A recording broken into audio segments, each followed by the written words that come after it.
Hey guys, it's John Berry. Today, I will be doing a review on Shin Godzilla, also known as Godzilla Resurgence. And yeah, it's been 12 years since Toho made a Godzilla film. Feels good to watch a classic Toho Godzilla film again. And I really enjoyed this movie because I basically got all that I wanted. So back then, I said about giving it a darker past or backstory, and they did that. Going back to its roots, that's what I said. And then being a solo Godzilla film. No fighting with like other monsters, no. And they also use his old theme. Yes! Finally. Okay, now let's talk about the actual Godzilla himself. Now the new Godzilla design, I actually like it. It's different. I know some people won't like it, but I personally like it. Every scene that Godzilla was in was sweet. Amazing photography and beautiful soundtracks. Man, I just gotta buy this soundtrack. It's just beautiful. In this movie, Toho did something that they didn't before, which is pay attention to some details.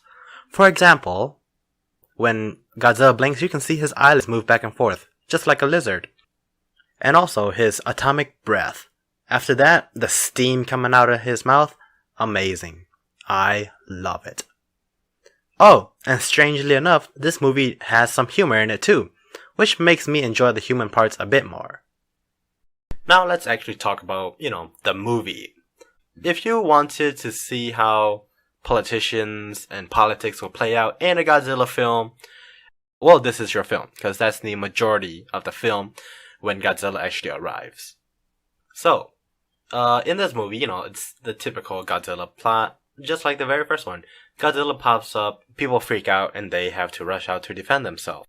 And now to something bad about the film. And because it's a political movie, or like more political oriented movie, it has to focus on the politics, and in politics, there are a shit ton of people involved. So the individual characters are really plain, and that kind of detracts from the character development. Yeah, you have your main guy, but, they're just kind of the politicians or just people. You don't really know them. You don't connect with them. One of the biggest problems that I had with this film was the Godzilla scenes that he were in. Just too many of them where he was just standing still, not doing anything at all. You just see his tail wagging. For example, in the scene, spoilers I guess, in the scene where his second form is turning into his third form, he's just standing still. A helicopter or plane, whatever, is flying all around him, doing a flyby, and he's just standing stock still. I mean, they could at least made him, simulate his chest moving in and out like he's breathing, or just move his arms up and down, or something. But no, they didn't. Oh my god, the CGI. Yeah, like half the time it's pretty fucking kick-ass. The other half, it's like a fucking high schooler did it for his school project or something. You could tell this pretty much CGI. Like there's this one scene where they're just dropping bombs all around him.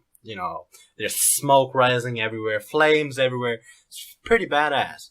And then you see Godzilla, and he's fucking, those bad photoshops where it says, put me in this picture, and it's like a different lighting, and you just like cut it out, bam, put it in that picture, done. That's basically what happened to Godzilla in this scene. No shadowing, he's like super bright for the surroundings. Like, what the fuck, man? And Godzilla's not the only bad thing in this. The fucking close-ups. Oh my god. The fucking close-ups on the people. Like, a lot of the scenes with people in it and they're talking, the camera zooms right into their faces. Like, super close. And I'm just sitting in the theaters like, yo, can you pull back the camera a bit? Feeling a bit awkward here. I swear, it's so fucking close up, you can see the fucking bacteria on his face. Just like, yo, back up the camera. We don't want to be seen on the camera. Not really, but still. That's all those close-ups. Man. Okay, now I'm going to spoil. So, here's your spoiler warning. I'm going to be talking about the end.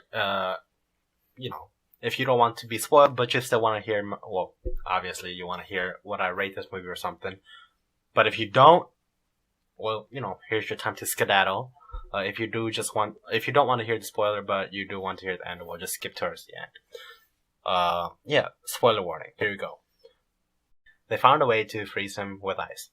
So they're panning up him, and then they go to the tip of the tail, and I'm just like, what the fuck is at the tip of that tail? It like fucking freaked me out. It's some fucking hell spawn on there or some shit. Like, it's not just, a tail where it's just rounded tip with like the Godzilla fins on the back of the tail or something. No, it's like fucking hell spawn grabbing all up on there. I'm just like, what the fuck? Is Godzilla some kind of transport ship for Hell's minions or something? Because if it is, that's actually a pretty cool concept. I'd roll with that. Anyways, it was interesting. It's not really bad for me. It's an interesting new take. But some of you guys might not like that because you would enjoy the classic Godzilla or something. But yeah, spoiler over. Anyways, you've heard me blab on and on and on here, so sorry about that. Talking for a long ass time here. So you just want me to get to the end of this video. So here it is. Overall, despite all the bad, I focus more on the bad things towards the end here. But those are the really, memorable parts where you remember the bad things and the good things. You remember those too, but then you remember the bad things, But the bad things don't actually detract from here all too much. Yeah, there's the fucking weird ass CGI, sometimes the weird ass close-ups, and the fucking stock still Godzilla scene where it's just like a toy there. Yeah, that's pretty fucking stupid. But other than that, there's a lot of really good things with it too. There's the very interesting concept of Godzilla. Some of you guys might not like that. I personally like that, so I'm taking it as a pro. The interesting concept of Godzilla, the more classic take on Godzilla, the more dark backstory to Godzilla, and even just the more realistic political view of this Godzilla film, where it shows how governments across the entire world are responding to it. I really like that. So, yeah, overall, I would rate this a 4 out of 5. If you guys don't really like the more anime-ish vibe, it's not clearly anime, but from a veteran anime watcher, sorry, it has that small little anime-ish vibe to it. But there's that. And then I also really like how they put a more divine or deity-like feeling with this Godzilla. That's pretty fucking kick-ass. It emphasizes the god in Godzilla. And I really like that. So yeah. The only problem is, and the character development for just the humans is also kind of lackluster. They could have given me more. So yeah. If you're an avid Godzilla fan who's open to a new take on Godzilla, I would recommend you go watch this.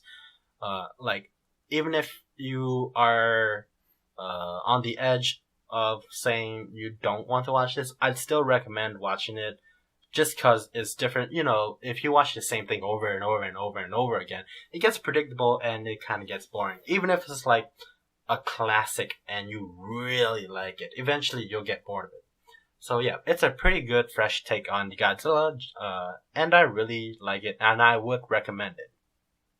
If you were to ask me, is this the best kaiju film ever? No. I wouldn't say so. In my opinion, Gamera 3 is still the best kaiju film ever. But this one is still a pretty good one overall. Yeah, thanks for watching my review. Peace.